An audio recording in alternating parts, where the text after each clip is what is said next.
स्वागत है। मैं हूं आपके साथ नीम चमक। खबर अब तक में आगे बढ़ने से पहले आइए नजर डालते हैं इस वक्त की प्रमुख सुर्खियों पर।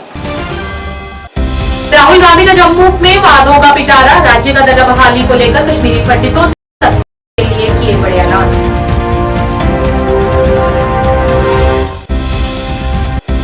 और जम्मू कश्मीर पीओजे के 1947 शरणार्थी इंटेलेक्चुअल फोरम ने सभी सिख समुदाय से भाजपा के पक्ष में मतदान करने की अपील।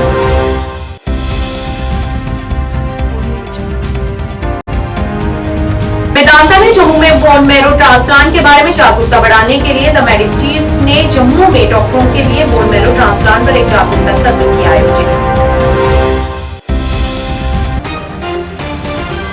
क्या आप परेशान हैं? आज ही संपर्क करें। 100% गारंटी के साथ पाए हर परेशानी का समाधान। प्रेम विवाह के लिए माता पिता को मनाना, प्रेमी प्रेमिका में झगड़ा, सौतन दुश्मन से छुटकारा, तलाक केस, नौकरी कारोबार में रुकावट, विदेश यात्रा या कर्ज मुक्ति, लॉटरी नंबर पाओ 649 हो या लोटो मैक्स, प्यार में धोखा खा चुके प्रेमी प्रेमिका, एक बार जरूर संपर्क करें। मैं आपका प्यार टूटने नहीं दूंगा। 98 769 583।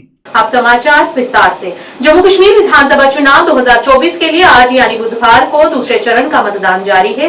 इस बीच जम्मू कश्मीर दौरे पर राहुल गांधी ने लोगों से कई बड़े बड़े वादे किए हैं। राहुल गांधी ने दूसरे चरण के मतदान के दौरान जम्मू के ग्रेटर कैलाश में एक चुनावी रैली को संबोधित किया। इस दौरान उन्होंने राज्य का दर्जा बहाल करने और कश्मीरी पंडितों से किए गए वादों को पूरा करने जैसे कई बड़े बड़े वादे किए हैं। इस दौरान उन्होंने नोटबंदी और जीएसटी जैसे फैसलों को लेकर भाजपा पर भी हमले किए।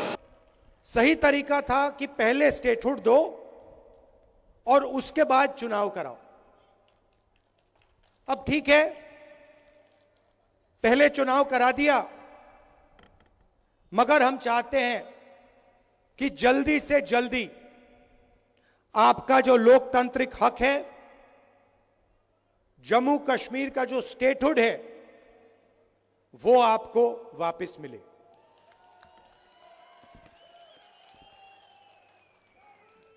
ये हिंदुस्तान की हिस्ट्री में पहले कभी नहीं हुआ है कि किसी स्टेट से हमने उनका अधिकार छीन लिया और स्टेट को यूनियन टेरिटरी में बदल दिया। पहली बार हुआ है और मैं सही बोलूं तो ये कभी नहीं होना चाहिए, किसी और स्टेट के साथ ये कभी नहीं होना चाहिए। और मैं आपको यहां गारंटी देता हूं कि अगर बीजेपी ने आपको स्टेटहुड नहीं दिया तो हम विपक्ष में हैं, हम इंडिया गठबंधन का पूरा दम आपको स्टेटहुड दिलवाने में लगा देंगे। पार्लियामेंट का इस्तेमाल करेंगे, लोकसभा का इस्तेमाल करेंगे, राज्यसभा का, सड़कों में उतरेंगे और हम आपको जो आपका हक है वापस दिलाएंगे। और अगर किसी कारण बीजेपी ने नहीं माना तो फिर हम पहला काम, जैसे ही इंडिया गठबंधन की सरकार बनेगी, जो बनने जा रही है, पहला काम हम जम्मू और कश्मीर के लोगों को स्टेटहुड देने का करेंगे। क्योंकि ये आपका हक है, ये आपका फ्यूचर है, इसके बिना आप आगे बढ़ ही नहीं सकते। जम्मू कश्मीर का आप सपना देख ही नहीं सकते हो। जम्मू हब है, कश्मीर को, कश्मीर के बिजनेसेस को, कश्मीर के प्रोडक्शन को बाकी हिंदुस्तान से जोड़ता है। सेंट्रल हब है ये। और इस हब का जो काम था उसको इन लोगों ने खत्म कर दिया है। इसका जो रोल था उसको इन लोगों ने खत्म कर दिया है। और जम्मू कश्मीर पीओजे के 1947 शरणार्थी इंटेलेक्चुअल फोरम द्वारा आज पत्रकार वार्ता आयोजित की गई। इस मौके पर एडवोकेट अमरीत सिंह सहित कई सदस्य मौजूद रहे। अपने संबोधन में उन्होंने सभी सिख समुदाय से अपील करते हुए नरेंद्र मोदी को ध्यान में रखते हुए भाजपा के उम्मीदवार के पक्ष में वोट डालने की अपील की। उन्होंने कहा कि प्रधानमंत्री मोदी ने देश के विकास के लिए और सभी सिख समुदाय के लिए बहुत कुछ किया है और छोटे साहबजादों के लिए वीर बाल दिवस के रूप में मनाने का फैसला भी इसी काल में लिया गया है। इस दौरान उन्होंने अन्य भी कई उपलब्धियों पर प्रकाश डाला। एडवोकेट अमरीक सिंह, ਅੱਜ ਦੀ ਜਿਹੜੀ ਪ੍ਰੈਸ ਕਾਨਫਰੰਸ ਹੈ, ਇਸ ਦਾ ਮੁੱਦਾ ਇਹ ਹੈ ਕਿ जम्मू कश्मीर के सिख समुदाय के प्रति असी अपील करन आए हाँ। एक सारा जरा फोरम बनया है आल JNK 1947 शरणार्थी इंटलैक्चुअल फोरम की तरफों जम्मू कश्मीर की जिन्हें वस्ते सिख समुदाय लोग उन्होंने बेनती करना आया कि इस वक्त मौका है कि नरेंद्र मोदी जी जिन्होंने देश की विकास में बड़ा योगदान पाया है और देश की तरक्की में उन्होंने कोई कसर नहीं छड़ी। आज साढ़े मुल्क की इकानमी जी है 5वें नंबर पर है, जी कि किसी टाइम 12वें नंबर पर सी और आने वाला टाइम जरा इसकी इकानमी जी हिंदुस्तान की तीसरे नंबर पर होएगी। और शरणार्थियों के प्रति मोदी जी ने बहुत कुछ दिता, 5.5 लाख रुपया उन्होंने सानू बागुजार किया है। और नाल ही छोटे साहिबजादे के नाम से उन्होंने वीर बाल दिवस करार दिता गया है, जी कि 26 दिसंबर को नेशनल डे गिनया गया है, जिससे कि सारे केवल भारत भी नहीं बल्कि पूरे विश्व में बच्चों के नाम से जरा वीर बाल दिवस जरा मनाया जा रहा है। नाल ही मोदी जी ने साढ़े जम्मू कश्मीर के सिखां लई एक बड़ा योजना जी तैयार की है कि जोड़े असी POJK शरणार्थी आए हैं उन्होंने संबंध में 5 मरले जमीन जिन्हों को जमीन मकान नहीं है 5 मरले प्लाट फ्री, नाल ही उस मकान की उसारी लई मोदी जी ने कहा इन्हों का पैसा भी असी देंगे। कोई भी इतने किसान जोड़ा है 1947 का POJK का जोड़ा फैमिली मैंबर है वो इतने बगैर मकान तो नहीं रहेगा, सारे मकान दिते जाएंगे। नाल ही मोदी जी दी बड़ियां स्कीमां किसानों लिए उन्होंने कहा कि असी पहला 6000 रुपया साल का देंगे सन, उन्होंने वधा के 10 लाख किया गया। साड़ियां जड़ियां साड़ी 10,000 रुपया उन्होंने किया गया। नालियां जड़ियां साड़ियां विधवा या बुजुर्ग औरतें हैं उन्होंने 1000 पेंशन तो वधा के 3000 किया गया। और नाल ही उन्होंने कहा कि उज्जवल योजना के मुताबिक 2 सिलेंडर उन्होंने फ्री दिते जाएंगे और हर संभव उन्होंने सहायता की जाएगी। तो इस संबंध में असी आज की जी साड़ी अपील है जम्मू कश्मीर में जे सिख प्रतिनिधि जोड़े वसते हैं साढ़े 1947 के जोड़े शरणार्थी हैं उन्होंने अपील करते हैं कि साढ़े को इस वक्त 2 शरणार्थी जोड़े फील्ड आए हैं। सरदार नरिंदर सिंह जी रैना जी जम्मू साउथ आरसपुरा कांस्टीट्यूएंसी, सरदार नरिंदर सिंह जी रैना जी जम्मू साउथ आरसपुरा कांस्टीट्यूएंसी तो हैं। दूसरे नंबर हैं श्री विक्रम सिंह जी रंधावा जोड़े कि बहु कांस्टीट्यूएंसी चों प्रतिनिधि करते हैं प्रत्याशी हैं। असी चाहते हैं कि ये 2 जो कैंडीडेट शरणार्थी तबके तो 1947 शरणार्थी तबके तो तलक रखते हैं, इन्होंने वोट दे के अपने जोड़े जरूरत समस्यावान जोड़े 75 साल तक आज तक सारे मसले 1947 के शरणार्थियों के हल नहीं किए गए। असी बड़ी कुर्बानी दे के जम्मू कश्मीर को बचाया है। 40 तो लैके 50,000 तक लोग सारे जोड़े शहीद किए गए जिन्होंने शहीदी दी है जम्मू कश्मीर को बचाने लिए। असी चाहते हैं कि अज तक उन्होंने इंसाफ नहीं मिला और मोदी सरकार के आने असी चाहते हैं कि सानू पूरा इंसाफ मिलेगा। जय हिंद जय भारत। भारत की गंभीर स्वास्थ्य देखभाल चुनौतियों में से एक थैलेसीमिया से निपटने के मदद करने के लिए मेदांता भारत के अग्रणी मल्टी स्पेशलिटी अस्पतालों में से एक है और आज इसी संदर्भ में आज द मेडिसिटी ने जम्मू में डॉक्टरों के लिए बोन मैरो ट्रांसप्लांट पर एक जागरूकता सत्र आयोजित किया। इस पहल का नेतृत्व डॉक्टर सत्य प्रकाश यादव निदेशक बोन मैरो ट्रांसप्लांट ने किया। उन्होंने बताया कि इस सत्र का उद्देश्य स्थानीय चिकित्सा समुदाय को शिक्षित करना और थैलेसीमिया, रक्त कैंसर और अस्थि मज्जा विफलता जैसे जीवन घातक स्थितियों के उपचारात्मक विकल्प के रूप में बोन मैरो ट्रांसप्लांट के बारे में जागरूकता बढ़ाना है। सारे प्रेस के बंधुओं को और जो भी यहाँ लेडीज़ हैं प्रेस की तरफ से, और आज का जो मेन पर्पज़ है या जो अवेयरनेस हमें बढ़ानी है जनता के बीच में अबाउट बोन मैरो ट्रांसप्लांट की क्या चीज़ है, कब करनी चाहिए या इससे क्या फ़ायदे हो सकते हैं। तो इसके 2 पार्ट्स में मैं आपको समझाना चाहूँगा। पहला है कैंसर। तो बच्चों में जो कैंसर होता है चाइल्डहुड कैंसर, वो बड़ों से थोड़ा फ़र्क है। बड़े लोगों में ज़्यादातर कैंसर क्योर नहीं हो पाता। मेजॉरिटी ऑफ अडल्ट्स कैंसर के ट्रीटमेंट से वो कुछ साल तक जी सकते हैं, पर कैंसर परमानेंट ख़त्म करना थोड़ा मुश्किल रहता है। बच्चों में कैंसर ज़्यादातर जड़ से ख़त्म किया जा सकता है। 80% से ज़्यादा बच्चे आज की डेट में हमेशा के लिए कैंसर से फ्री हो जाते हैं और लॉन्ग टर्म सर्वाइवर्स होते हैं। तो आपके ज़रिए से मैं ये मैसेज देना चाहता हूँ कम्युनिटी में कि अगर किसी भी बच्चे को कोई भी कैंसर हो तो उसका ट्रीटमेंट ज़रूर कराएं और उस ट्रीटमेंट से वो बच्चा ठीक हो जाएगा और 80% से ज़्यादा चांस है कि हमेशा के लिए ठीक हो जाएगा। तो हाईली क्योरेबल है। और जो बच्चे ठीक नहीं हो पाते 20% जिनमें कैंसर वापस आ जाता है या रिलैप्स कर जाता है, उनमें भी नए ट्रीटमेंट्स अवेलेबल हैं, जिसमें बोन मैरो ट्रांसप्लांट एक इलाज है जो कि उनको ऑफर किया जा सकता है जब शुरू की ट्रीटमेंट फेल हो जाए, जो कि ज़्यादातर बच्चों में कीमोथेरेपी होती है, कैंसर की दवाइयाँ होती हैं जिससे ज़्यादातर कैंसर ठीक हो जाते हैं। तो जब कोई ब्लड कैंसर कीमोथेरेपी फेल होने के बाद वापस आ जाए या कोई ब्लड कैंसर कीमोथेरेपी से ना रिस्पॉन्ड करे, तो ऐसे केसेस में हम बोन मैरो ट्रांसप्लांट का इलाज करते हैं। या कोई लिम्फोमा है या बच्चे के अंदर कोई और सॉलिड ट्यूमर है, किडनी का, लिवर का, और वो रिस्पॉन्ड ना करे ट्रीटमेंट, तो उनमें हम हाई डोज कीमोथेरेपी दे सकते हैं।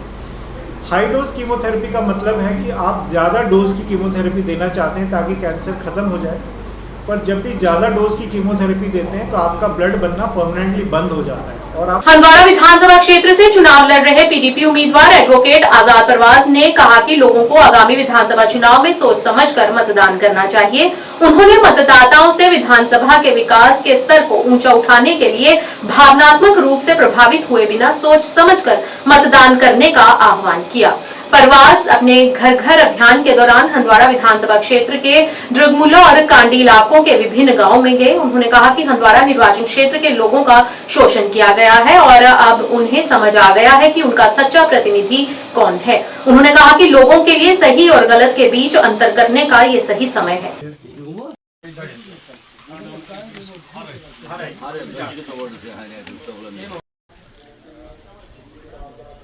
देखिए, आज हम यहाँ द्रगमुला एरिया जो नया हमारा सेट ऐड हुआ है हंदवाड़ा कॉन्स्टिट्यूंसी में, पहले नहीं था ये, तो रिसेंटली जो डिलिमिटेशन में जो द्रगमुला ब्लॉक का जो भी एरिया है, चाहे द्रगमुला हो, इसमें वाटरखई हो, इसमें आपका आरमपुरा है, ब्रमरी है, रडबुक है, ये सारे एरियाज जो हमारे साथ ऐड हुए हैं। तो आज हमने सुबह से इस पूरे इलाके का दौरा किया और जो भी यहाँ पे, क्योंकि यहाँ पे पीडीपी का एक अच्छा खासा वोट बैंक है और यहाँ पे काफ़ी सालों से, काफ़ी वक्त से लोग यहाँ पे जुड़े हुए हैं, उनसे मुलाकात कर रहे हैं और उनसे मिलने के बाद हम पूरे इलाके का दौरा करेंगे और लोगों से जाके बात करेंगे और उम्मीद है इंशाल्लाह रहमान, और मिल भी रहा है बहुत अच्छा रेस्पॉन्स, क्योंकि पीडीपी के ही वोटर्स हैं, पीडीपी के सपोर्टर्स हैं इनका। तो डेफिनेटली जो बात सच हो उसको बार बार दोहराने से वो झूठ मतलब और सच क्या बनाएंगे। जो चीज़ हकीकत है वो हकीकत है। अगर हम देखें, क्योंकि मेजॉरिटी जो आपका टाइम है एक्सेशन के बाद जो भी यहाँ पे इक़्तिदार में पार्टी रही है वो नेशनल कॉन्फ्रेंस रही है, और अभी आपने रिसेंटली जो उनके मंशूर में भी है, हम कोटा हटाएंगे, पीएसए हटाएंगे। जो इंसान जो चीज़ लाने वाला हो वही फिर कहे कि मैं हटाऊंगा, तो बड़ी अजीब सी बात लगती है। अगर मैं कोई चीज़ लाता हूँ, कोई मुसीबत लाता हूँ और अपने लोगों पे थोपता हूँ और फिर उसी चीज़ के निकालने के लिए, उसको रिवोक करने के लिए, उसको ख़त्म करने के लिए आज मैं वोट मांग रहा हूँ। जसरोटा निर्वाचन क्षेत्र के उम्मीदवार बलबीर सिंह ने आज छनरोड़िया के वार्ड नंबर 5 का दौरा किया और लोगों से मुलाकात की और उनकी समस्याओं को सुना। इस मौके पर उन्होंने उनसे उनके पक्ष में मतदान करने की अपील की ताकि यहाँ के लोगों को उन्हें आ रही समस्याओं से निजात मिल सके और एक बेहतर समाज का निर्माण किया जा सके। लीडर बनना बड़ी मुश्किल है लीडर में, क्योंकि जम्मू कश्मीर के सारे जम्मू सूबे के कोई अच्छे लीडर में ठाकुर बलबीर सिंह है। मैं एक नौजवान की गल करना है। मंत्री आते थे, मुझे बोलते थे, वो जेठ लगते थे, ये उनका बेटा है। बाकी हम कांग्रेसी हैं, कांग्रेस को वोट देंगे, जाएंगे सबके पास, सुनने से क्या बोलते हैं डालेंगे। और जब हमने दुकाना तोड़ी हैं, खुद तोड़ी हैं, उनका हमारा 25,000 रुपया लगा दुकान तोड़ने का दिया है हमने। खुर्दी पौंदे और एक कांग्रेस पार्टी पूरी जिम्मेवारी करना कभी जिंदाबाद जिंदाबाद जिंदाबाद, इंडियन नेशनल कांग्रेस जिंदाबाद जिंदाबाद। 26 तारीख को मसीह में फ्री पार्टी रही है, फ्रीयां महीना तो पहले भी वोट पाना है। सारी कांग्रेस पार्टी के नेशनल कॉन्फ्रेंस मिली है, इलेक्शन लड़े कर दी है, मिली इलेक्शन लड़े कर दी है, क्योंकि एक तरह से 14 सालों के बाद इलेक्शन हो कर ली, 10 सालों के बाद इससे इलेक्शन हो रही। 14 के असेंबली की इलेक्शन हुई तो 10 सालों के बाद सारा नंबर लगा।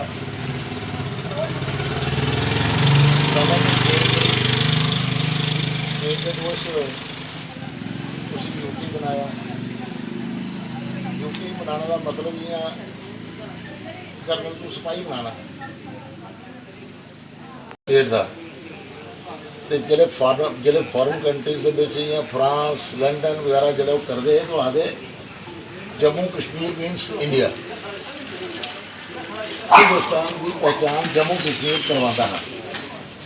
ये मैं अपनी अखियाँ देखा था, मैं 87 के गया बाहर, तो लोग उसने 87 के हिंदुस्तान की इतना नहीं जानते, लेकिन जम्मू कश्मीर की सारे जानते हैं। जम्मू कश्मीर एक टूरिस्ट प्लेस है।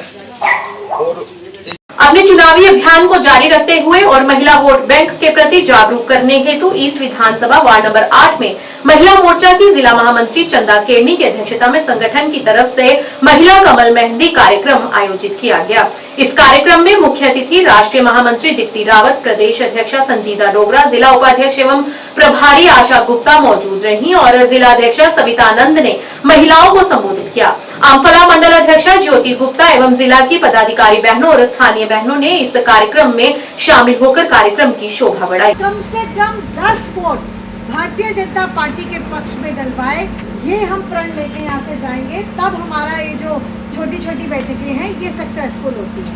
यानी अगर आप 70 महिलाएं बैठी हैं तो 70 × 10 यानी 700 वोटों को हम पक्का करके आज यहाँ से जा रहे हैं जब हम आपसे बात कर रहे हैं। तो है कि नहीं पक्का? 10 वोट हम दिलवाएंगे नहीं दिलवाएंगे? करनी है क्या है, मोदी जी ने क्या किया है, धारा 370 के बाद क्या हुआ है, कितने बदलाव हुए हैं, महिलाओं को जो राइट्स नहीं मिलते थे आज वो मिल रहे हैं। भारतीय जनता पार्टी जब सरकार यहाँ बनाएगी पूर्णता तो कितना क्या क्या देगी वो भी सब आपको मालूम है। 18,000 रुपये हर परिवार की जो मुखिया होगी, जो बड़ी महिला होगी, वरिष्ठ होंगी, उनको 18,000 रुपये साल भर के दिए जाएंगे। साल में 2 सिलेंडर आपको फ्री दिए जाएंगे और ऐसी अन्य अन्य बहुत सारी योजनाएं हमने की हैं कि एक और हमारे जो युवा हैं उनको नौकरियां दी जाएंगी।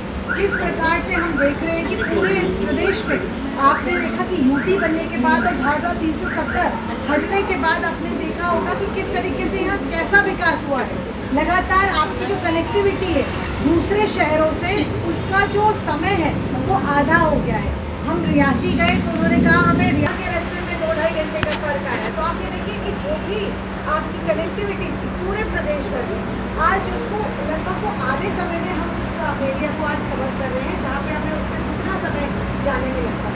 तो ये सब चीज़ों में इसका फर्क होता है कि आपकी बच्चे हैं उनके लिए क्या एजुकेशन सिस्टम है। आज हमारा IIM हम देख रहे हैं कि सामने विधानसभा के चुनाव में आज दूसरे चरण की वोटिंग हो रही है। इसी के चलते रियासी जिला में 3 विधानसभा सीटों पर वोट कराए जा रहे हैं। सुबह 7 बजे से ही मतदाता अपने अपने पोलिंग स्टेशन पर पहुंच चुके थे और लोकतंत्र को मजबूत करने के लिए अपने पसंद के नेता को वोट डाल रहे थे।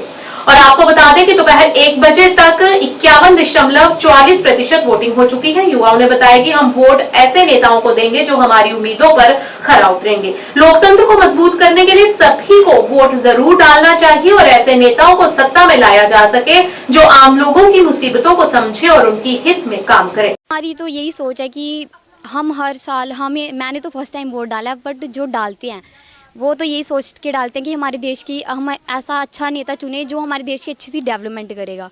मैंने भी अब डाला है तो देखते हैं अब हमारे नेता क्या करते हैं। जिस तरह से आप वोट डाला आपने, मुझे खुशी में आपकी देख सकता हूँ, लेकिन कुछ आपकी तरह युवा होंगे, ऐसे लोग होंगे जो सोच रहे हैं क्यों डालेंगे वोट, कौन जाएगा कौन कतार में है। उन तमाम वोटरों को जो घर बैठे हुए हैं, घर से बाहर नहीं निकले, जो मन बना रहे हैं कि वोट नहीं डालेंगे, उनको आपकी तरफ से क्या मैसेज है? मेरी तरफ से तो यही मैसेज है कि घर बैठने से कुछ नहीं होता। अगर हमें अपनी देश की डेवलपमेंट चाहिए तो वोट तो डालना पड़ेगा। और मैं तो अपना वोट डाल चुका हूं और मेरा सभी से आग्रह है कि इस लोकतंत्र के इस महापर्व में सभी को भागीदार बनना चाहिए और वेद, भाषा, जाति, पंथ, संप्रदाय सबसे ऊपर उठकर राष्ट्र हित में अपने वोट का समर्पण करना चाहिए। और मैं सभी से ये आग्रह करता हूं कि अपने घरों से निकलें और वोट करने अपने पोलिंग बूथ तक जरूर आएं। सबसे पहले तो मैं आपका बहुत बहुत धन्यवाद करती हूं और अगर मैं आपको बताऊं कि आज मैंने वोट कास्ट किया है, ये आप देख सकते हैं, और पहली बार वोट कास्ट किया और अपने आप को किया है। मुझे लगता है मैं एक रिकॉर्ड बना लूं कि पहली महिला, युवा महिला रियासी से पहली बार वोट दे रही है और अपने आप को दे रही है। तो एक तो ये तो रिकॉर्ड रहा और उसके बाद मैं आपको बताऊं कि वोट कास्ट करना बहुत ज्यादा इम्पोर्टेंट है। ये मुझे भी पता लगा है कुछ सालों में, क्योंकि हम लोग अगर वोट कास्ट करते तो हम लोग अपना उम्मीदवार चुनते हैं और जितने भी ये मसले होते हैं ना, बेसिक मसले, हम लोगों के कम छोटे छोटे मसले ही होते हैं। उन मसलों को हल करने के लिए जो हमें अपना उम्मीदवार चुनना, वही सही चुनना होता है। और मुझे लगता है ये भी एक हमारा टेस्ट होता है। कश्मीर में विधानसभा चुनाव हो रहे हैं, तो मैं अपना वोट तो डेवलपमेंट के नाम पे ही देता हूं और हमेशा चाहता हूं कि अच्छी सरकार आए और जो लोगों के हित में काम करे, अच्छे उम्मीदवार चुने जाएं। और लोगों से भी यही अपील करूंगा कि वो बढ़ चढ़कर आज के दिन मतदान करें और अपना जो हक हमें मिला हुआ है मत का दान करने का, उसका भरपूर इस्तेमाल करें और एक अच्छे उम्मीदवार को चुनें जो आपके इलाके की तरक्की कर सके और आने वाले समय में युवाओं के भविष्य के लिए सोचें। विधानसभा दूसरे चरण की जो वोटिंग है वो शुरू हो चुकी है और इस वक्त मैं हूँ गवर्नमेंट मिडिल स्कूल अगारबली में। अभी तक कम से कम 6 पोलिंग स्टेशन को कवर कर चुका हूँ और सुबह से 7 बजे से पहले ही लोग वहाँ पे पहुँच चुके थे और अपनी बारी का इंतज़ार कर रहे थे। और देखना ये होगा कि अब इन तमाम वोटरों का आखिर प्यार किसे मिलेगा, इसके लिए 8 अक्टूबर तक इंतजार करना पड़ेगा। और दूसरा सबसे बड़ी बात है कि लोकतंत्र को जिस तरह से मजबूत करने के लोग खुल के बाहर आ रहे हैं, ये सबसे बड़ी बात है। रियासी का इतिहास रहा है, रियासी ज़िला का इतिहास रहा है कि वोटिंग परसेंट हमेशा टॉप पे रही है और ये दर्शाता है कि रियासी ज़िला जो है लोकतंत्र को मजबूत करने के लिए अहम रोल अदा करता है। और इस बार जो वोटर है वो सोच समझ चुका है, उसका वोट जो है विकास पर होगा, उसका वोट जो है बेरोजगारी के खिलाफ होगा, उसका वोट जो है महंगाई के खिलाफ होगा। अब देखना ये होगा कि जिन नेताओं को लोगों का प्यार मिलेगा वो नेता इनकी उम्मीदों पर खरा उतरेंगे नहीं उतरेंगे। दीप के साथ रियासी जेकेसी न्यूज़ के लिए राहुल कुमार। और वहीं 90 मेंढर में भी मतदाताओं ने बड़े जोश और उत्साह के साथ मतदान किया। अधिकारी ने जानकारी देते हुए बताया कि सुबह से ही यहां पर बड़े सुचारू और सुव्यवस्थित तरीके से मतदान की प्रक्रिया चल रही है और उन्होंने बताया कि वेबकास्टिंग के माध्यम से सभी पोलिंग स्टेशंस की निगरानी भी की जा रही है।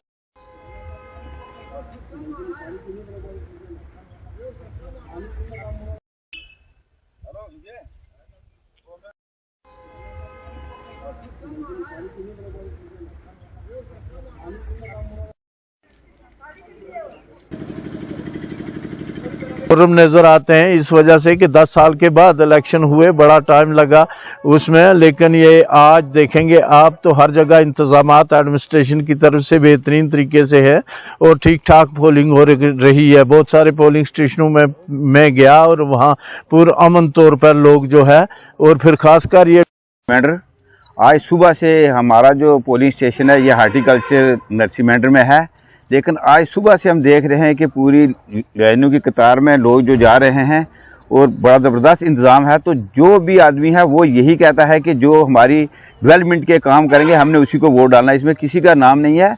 लेकिन जो हमारे आगे डेवलपमेंट हमारे विकास के ऊपर काम करेंगे हमने उसी को वोट डालने हैं। हिंद, जय भारत, भारत माता की जय। आज का हार्टिकल्चर 89 पोलिंग स्टेशन बहुत अच्छे तरीके से पोलिंग हो रही है और यहाँ के जो BLO हैं उनको मैं बधाई देता हूँ सबसे पहले। और यहाँ पर जो है मेंढर, पोंड, सरजोरी, पूरे जम्मू कश्मीर के अंदर बड़ा खुशी का माहौल है कि 10 साल के बाद पोलिंग हो रही है। हर बच्चे, हर नौजवान के अंदर उन्होंने मूड बना लिया है किसको वोट देना है। ये हम नहीं तय कर सकते हैं, ये पब्लिक ने तय करना है कि कहाँ वो मोहर लगाएंगे। बाकी मैं तारिक साहब मीडिया हजरात का धन्यवाद करता हूँ। यहाँ पर पूरा अमन तरीके से मुमताज़ खान साहब ने कहा है, हमारे बलराम शर्मा जी हैं, हमारे मास्टर रमेश बाली जी हैं, जितने हम लोग यहाँ खड़े हैं, यहाँ एक तो हिंदू मुस्लिम का भाईचारा बहुत अच्छा है। यहाँ भी हम गए, अड़ी गए, हरनी गए, boys higher secondary school, girl higher secondary school, यहाँ भी हमने देखा है कि एडमिनिस्ट्रेशन का लाजवाब इस बार जो है इंतज़ाम है। और हम ये शुक्रिया अदा करता हूँ।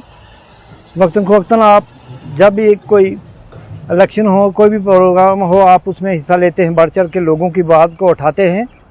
आज 25 तारीख को जो वोटिंग हो रही है, ये यूथ हमारा, ये लोग जो हैं वो सिर्फ डेवलपमेंट के ऊपर वोट कर रहे हैं और डेवलपमेंट की जितनी भी गवर्नमेंट की स्कीमें हैं उनको मद्देनज़र रखकर वोटिंग कर रहे हैं और हिंदू मुसलमान का जो भाईचारा है वो कायम रहे, इसलिए ये सभी लोग जो है वोटिंग कर रहे हैं और अपने मुल्क के लिए, देश के लिए और देश के हित के लिए वोट देना बहुत ज़रूरी है। इसको लोग अपने मद्देनज़र रख के वोटिंग कर रहे हैं। के साथ अपना वोट कास्ट का इस वाले से आप कहते हैं? बिल्कुल, इस इलेक्शन महापर्व की सभी को बहुत बहुत बधाई।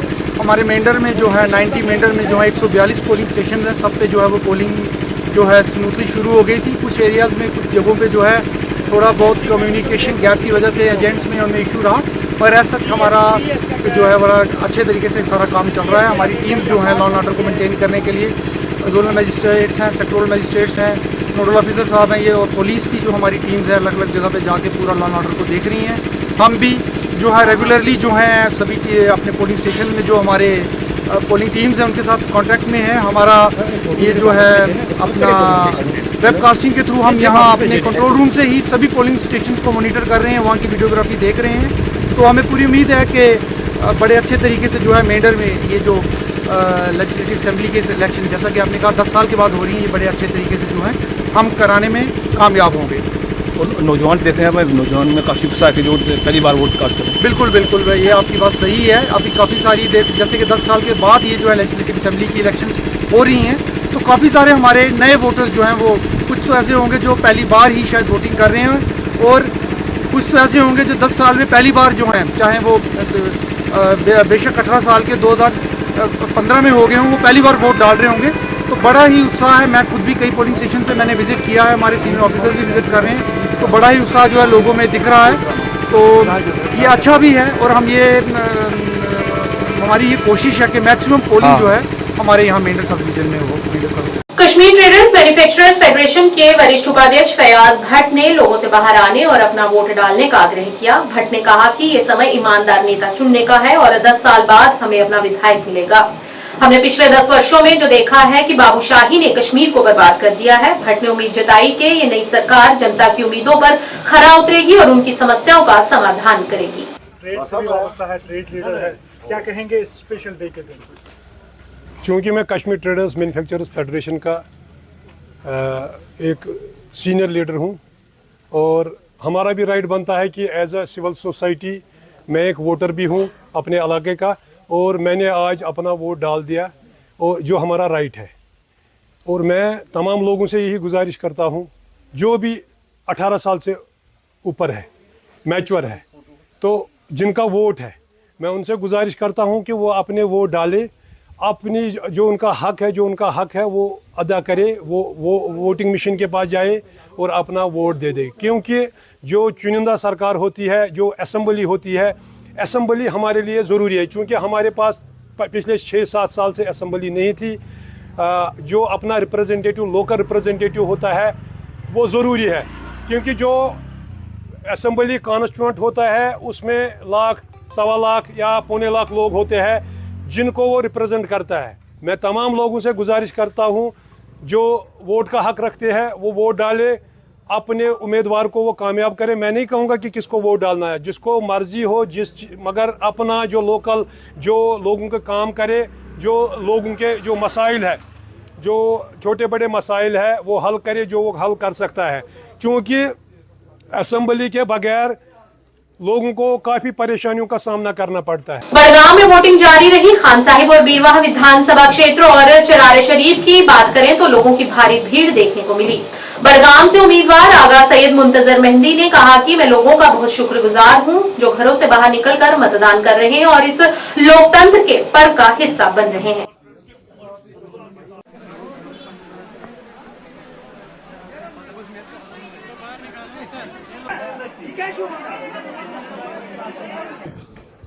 मेरे कंधों पर डाला है, उस जिम्मेदारियों को मैं आसान तरीके से निभाऊंगा, उसी ज़मीन ये पहला वोट था। मुझे बताइए, आपने कैंपेनिंग चलाई, इस तरह के मुद्दे आपको मैंडेट मुझे बड़गाम के लोगों ने दिए 2 तरीके का, एक तो इज्तिमाई और इलाकाई।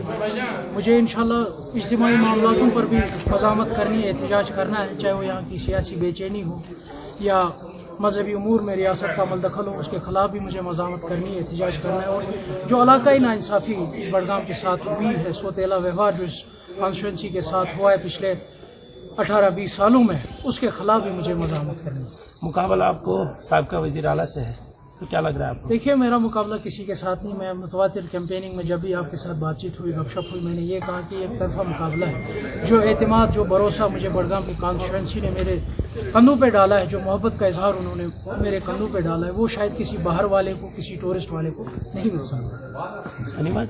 Thank you. Thank you. हम 10 साल के बाद वोट दे रहे हैं।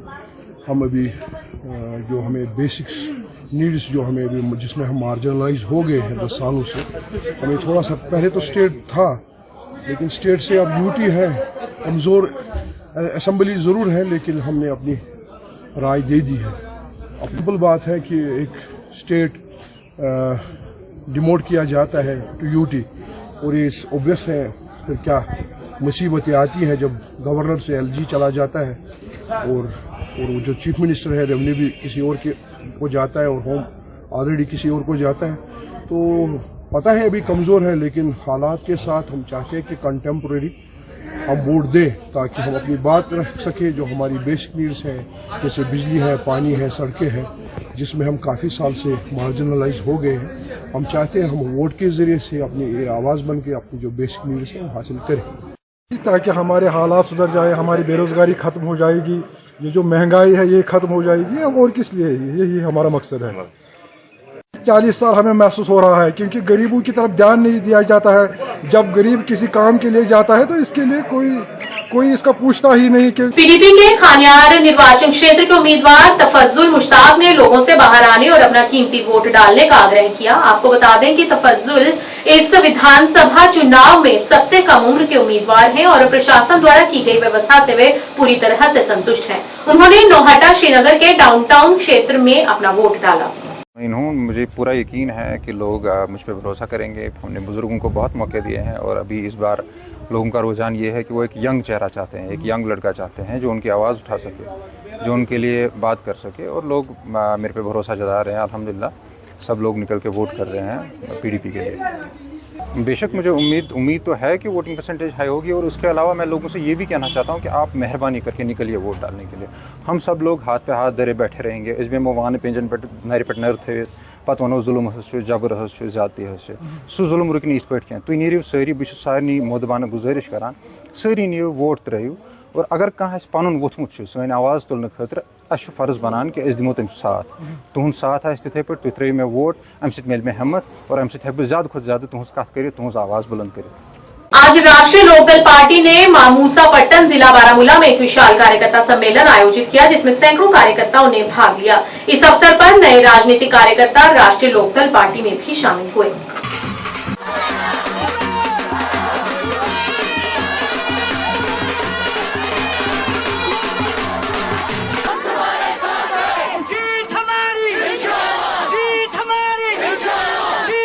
एजुकेशन स्किल से रिलेटेड कोई भी काम हो, रोड वोड वगैरह ये तो बनते ही है। इन लोगों को हर एक जो भी है इन लोगों के लिए मैं वो करने जा रहा हूँ इंशाल्लाह, जिससे ये खड़ा हो जाए, अपना बिजनेस, अपने छोटे छोटे बिजनेस यूनिट्स खड़ा कर सकेंगे। अल्लाह ने चाहा तो ये इनके लिए मैं करूँगा। अशेमन कसर सुल्तानी की गुम्बज पर तू शाहीन है बसेरा कर पहाड़ों की चट्टानों पर, तकदीर अल्लाह लिखते हैं। हमारी कोशिश रहेगी, हम मेहनत करते हैं और करते रहेंगे इंशाल्लाह। ये ज़रूरी नहीं है कि मुझे अभी पॉलिटिकल कैरियर अभी 2 महीने हो गए मुझे पॉलिटिक्स में आए हुए। ये ज़रूरी नहीं है कि मैं जीतूं, लेकिन ऐसी हार भी नहीं होगी इंशाल्लाह अल्लाह के फजल और करम से। इंशाल्लाह रहमान मैं अपने लोगों के लिए खड़ा रहूँगा। हमारे यहाँ अगर हम देखेंगे एजुकेशन सिस्टम बिल्कुल ख़त्म हो चुका है। स्कूल्स आज से 30 साल जैसी बिल्डिंग थी वैसी आज भी है। कोई डेवलपमेंट ऐसी नहीं हुई जैसा हमारे बच्चों का हक है, जैसे हमारे बच्चों का हक है। और हमारे टीचर साहिबान जो भी उनको भी स्टाफ प्रॉपरली नहीं मिल रहा है। कई सारे स्कूल में टीचर्स की कमी है और कई सारी जगहों पर स्कूल्स की कमी है। और दूसरी बात इनके लिए बेरोज़गारी का मसला, बेरोज़गारी के मसले को हम स्किल डेवलपमेंट के तरीके से इंशाल्लाह अल्लाह ने चाहा तो खत्म करेंगे। खबर अब तक के आज के इस अंक में इतना ही। नया अंक लेकर फिर हाजिर होंगे, तब तक के लिए दीजिए इजाजत। नमस्कार।